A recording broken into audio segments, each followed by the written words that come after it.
Welcome back to the You at Your Best podcast. I'm your host, Morgan. This week's episode is going to be about having a balanced life. For a lot of my life, I was searching for happiness. I think that since I have dealt with a lot of negative emotions in my life, I became the type of person that would chase thrill and chase happiness. I had a really hard time just being present and enjoying the moment that I was in because I always felt like I needed more. I always felt like I had to find the next best thing to do.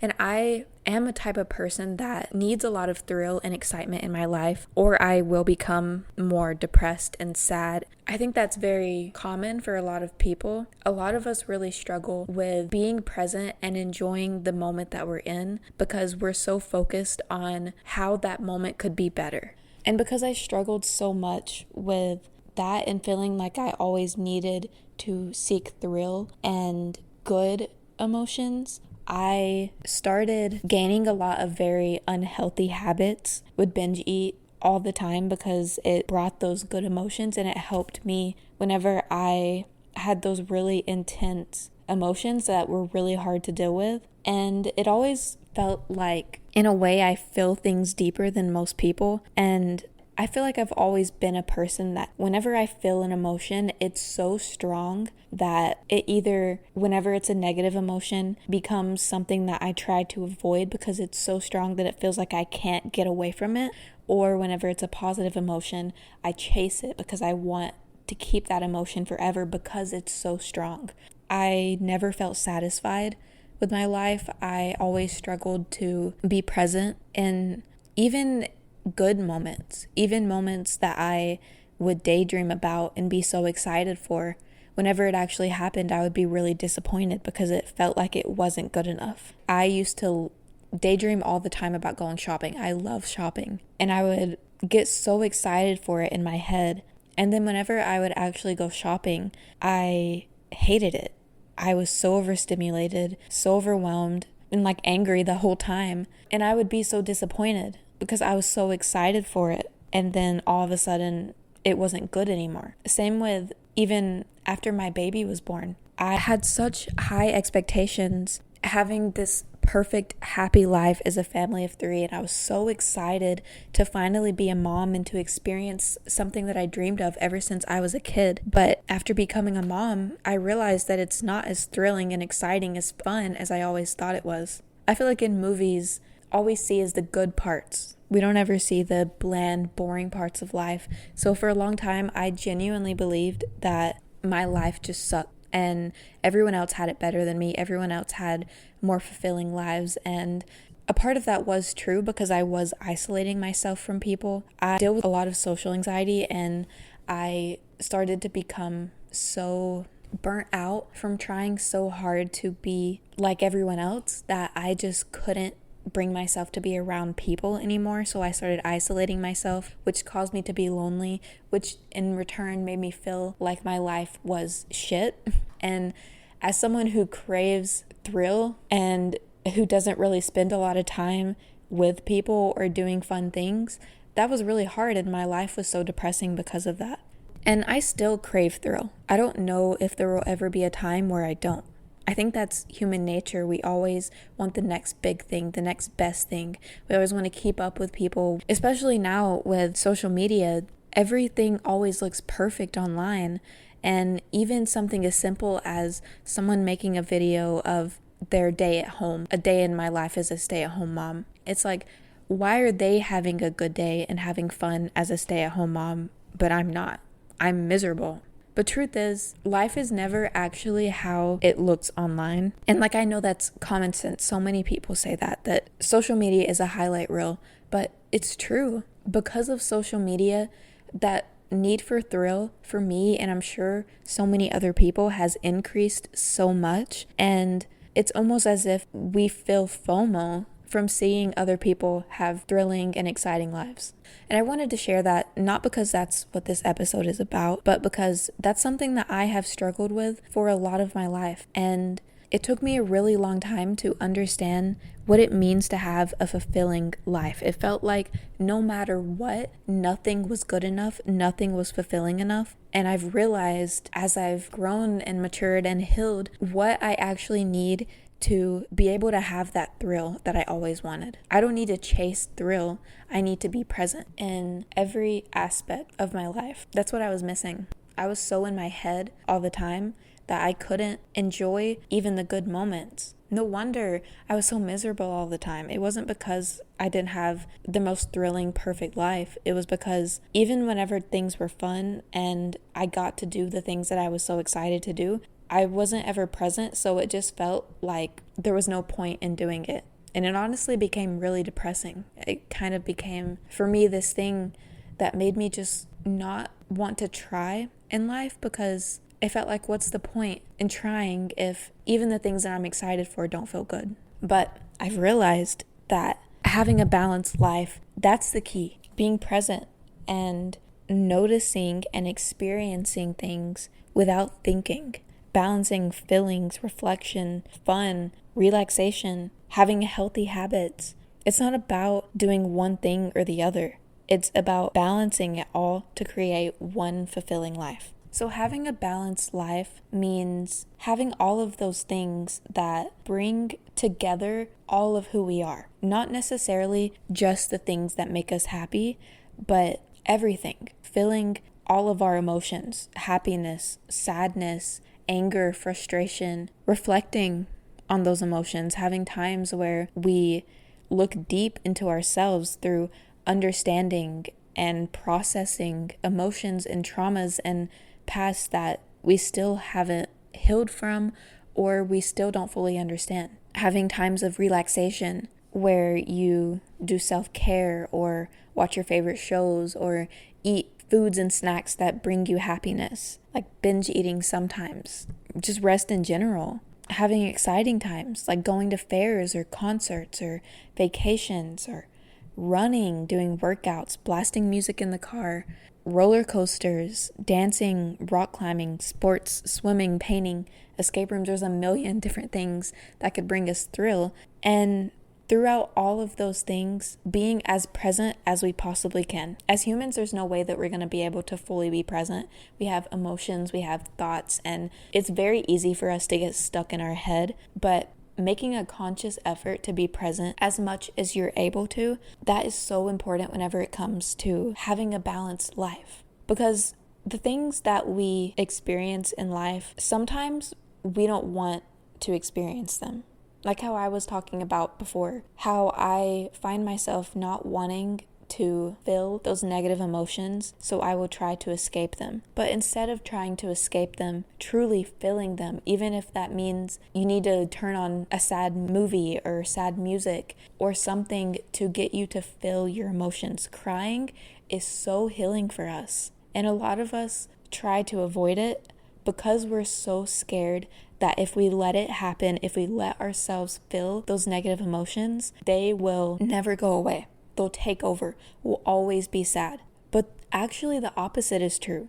If we let ourselves feel our negative emotions and process those negative emotions, we're actually letting them go, which in return means that we are no longer holding on to them. They are no longer an issue for us.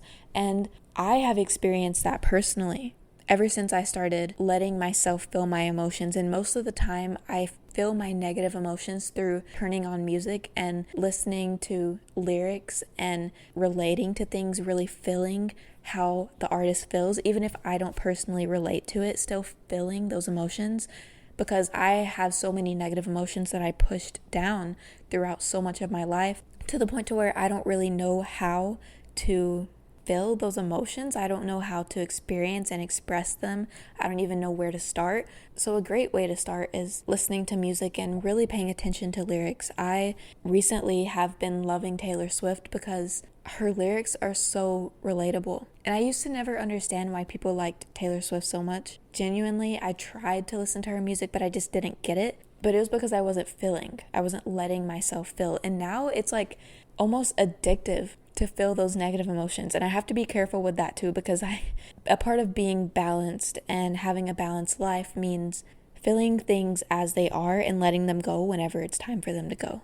But it can become really addictive to feel those intense emotions that I used to run from. And it's so nice knowing that I've healed so much to the point to where I actually really enjoy feeling sad. And like I really enjoy it because I know that it's letting me release things. It's so beautiful, all of the emotions that we have, and I love it. I don't chase positive emotions anymore because I know that every single one of my emotions are beautiful and I can create something beautiful based off of them. Being a person who feels things so intensely and so deeply, that's a superpower that not everyone has.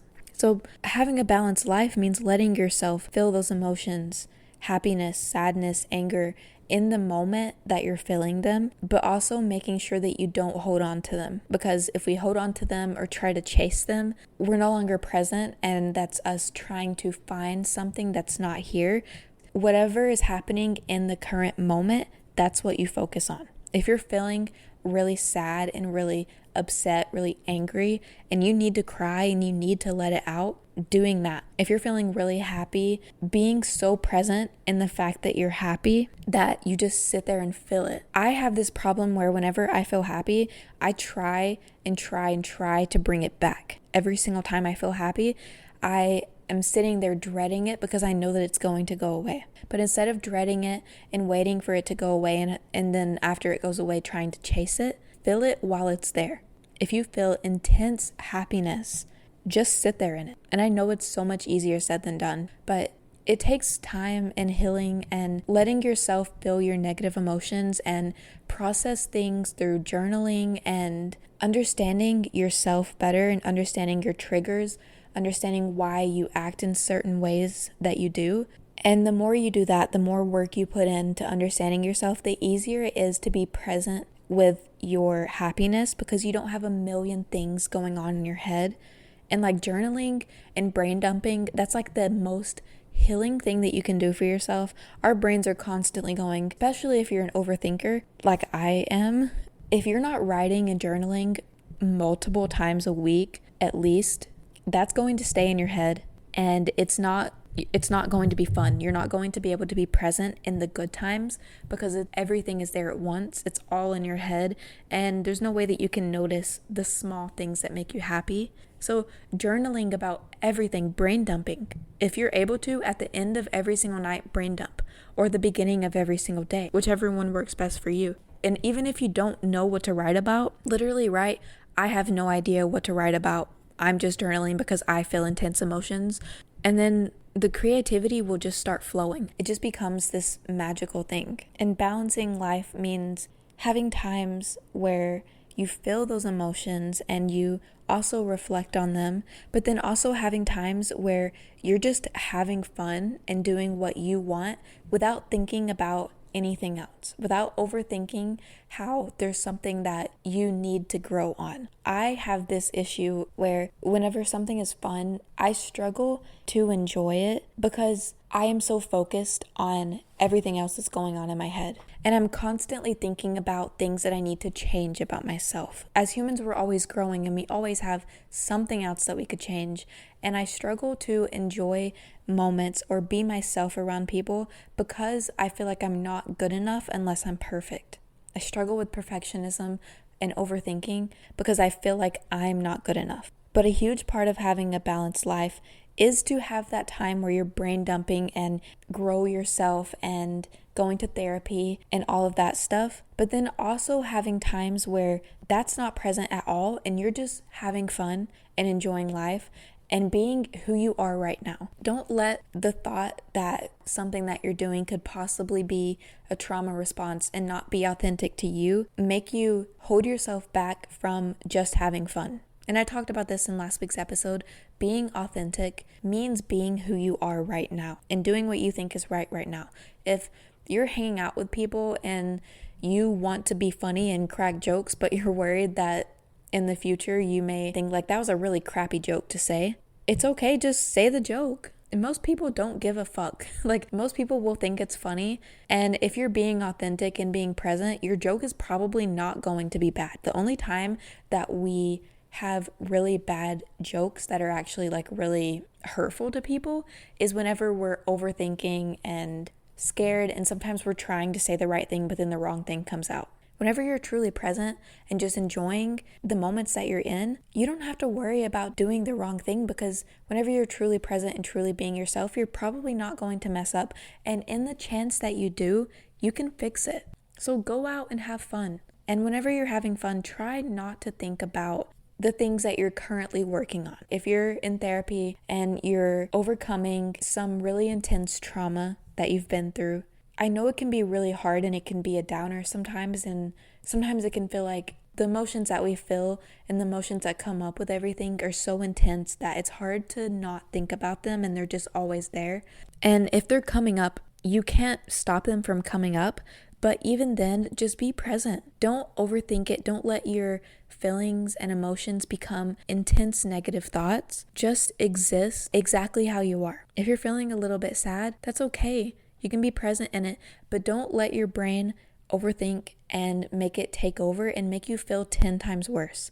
If you just feel those sad emotions and you're being truly present in them, they will go away a lot quicker, and you'll find happiness even as you're being sad. So if you're out with friends and then you get this pit in your stomach because you remember something really negative in your life that you're going through, just feel that pit, let it be there, but don't hold on to it and don't overthink. Try your hardest to just be present without thinking. Being present means literally noticing and experiencing what's around you without thoughts. And of course, thoughts will come up, but even if those thoughts do come up, just notice them and then move on. And again, I know this is so much easier said than done. I know it's hard, and I want to acknowledge that it is difficult to be present. As humans, our brains are constantly thinking. We are very intelligent, so it's hard. I get it, but you can do it, and don't beat yourself up if there are times where you're not present, because that's just being human. Okay, I do want to give some ideas of self-care or exciting things to do to end the episode on a higher note. First of all, for times of relaxation where you're just winding down, I have watching your favorite TV shows, eating foods and snacks that bring you happiness, not focusing on trying to be healthy, because whenever we're balancing our lives out, it is important for us to eat healthy and take care of our bodies, listen to our body's hunger cues, eat the foods that our bodies need. And as we get to know ourselves better and as we reflect more, we understand those things about ourselves more.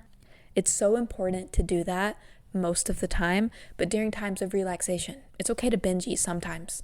You're human. It's only a problem whenever it becomes something that's constantly happening and you're constantly doing it to avoid something and you're not feeling and expressing and experiencing your emotions. But if you have balance in your life, it's totally okay to binge eat sometimes. It's totally okay to eat a whole bag of chips while you're watching TV if you want to. And then for exciting things that you can do, I have going to fairs, going to concerts, vacations, running, doing more intense workouts, blasting music in the car, dancing, going on roller coasters, rock climbing, swimming, painting, escape rooms, crafts, projects like DIY projects, doing more thrilling things that don't require brain work. That's a huge thing that is so important whenever it comes to taking care of yourself and having a balanced life, because the main message that I want to get across with this week's episode, having a life where you're happy and content doesn't mean that it's perfect all the time. It doesn't mean that you don't struggle or you don't feel negative emotions. It just means that in order for us to be our best, most content, happy selves, we have to have balance with everything, and we have to experience everything that happens to us in our lives. If negative emotions come up, we have to experience those negative emotions.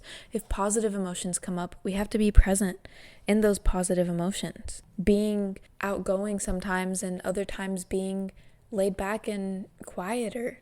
Dancing around and enjoying music sometimes, and other times sitting there and listening to the lyrics and really feeling them deeply. Spending time alone and reflecting and understanding ourselves better, and also spending time with loved ones and laughing. Life shouldn't be so black and white. And I know a lot of people, they just naturally know this. And if you do, good for you. But a lot of us who are overthinkers or people who struggle with things so intensely in this way, it can be really hard for us to understand that life isn't about the thrill or trying to make everything perfect. Life isn't perfect. It never is. And we aren't perfect. We can't be, as hard as we want to have the most perfect, extravagant life where it feels like we're having fun 24/7 and we're having so much fun that we don't have to focus on the small things that's going on. Even if that were true, even if we had a life where we were having fun 24/7, we would be so overwhelmed and exhausted because we're not taking breaks and we're not reflecting. We're not writing down how we're feeling. We're just experiencing. And whenever we do that, we become overwhelmed and exhausted. As so many people say, too much of anything is bad for us. Too much of something that's really good is still bad. A little bit of something that's bad is not bad, but too much of it is. Like the example I used before, binge eating all the time, that's bad. Binge eating every once in a while because it makes you genuinely happy and you've already done so much reflection and self-care and self-understanding, you deserve it. You deserve to be able to sit on the couch and eat that whole bag of chips while watching your favorite TV show. That's a good thing. That's good for you. But we have to balance it.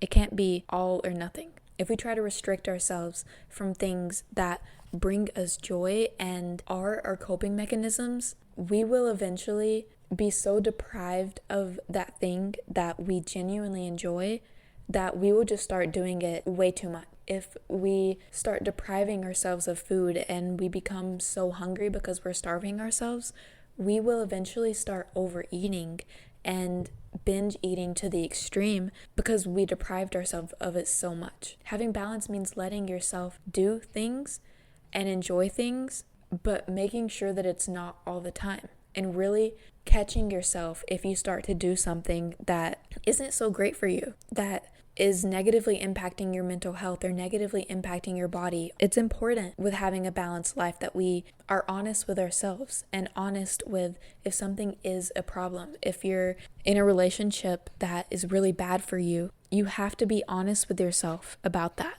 As hard as it is and as scary as it is, and sometimes you have to reflect and understand yourself, and you have to figure out what it is that you need to do and what your intuition is telling you. You have to be balanced. You have to. And I know it can be hard. And truth is, with life and things that are good for us, it's always going to be hard sometimes. But that's why we balance out having good times and fun times where we're not thinking about the things that are hard all the time. All right, for this week's journal prompt, I want you to just brain dump, just start writing. Get a pen or a pencil and paper, start writing, type on your computer, type on your phone in your notes, and just start writing. Just dumping everything out of your brain. And I want you to do that at least one time and notice how it makes you feel. Notice how much better you feel afterwards. Notice how the more you do it, the easier it is for you to become present and balance in your life. The easier it is that you feel closer to yourself and you understand your emotions better. You understand your body's hunger cues better because all of those things that are in your head are now gone. You can also do this through venting to people, but whenever you're by yourself, you don't have to worry about upsetting someone with venting or them getting annoyed at you in any way. You can just literally write it all down. Your journal is where you have the worst parts of yourself, and it's okay that they're there because no one is going to know except for you. And noticing and experiencing and expressing the worst parts of yourself in your journal will help you identify the parts of yourself that you want to change and do better with. And that's all that I have for this week's episode. I really hope it was helpful, and I really hope that you leave this episode feeling a little bit better about life in general. All right, thank you guys so much for listening. I'll see you next Sunday.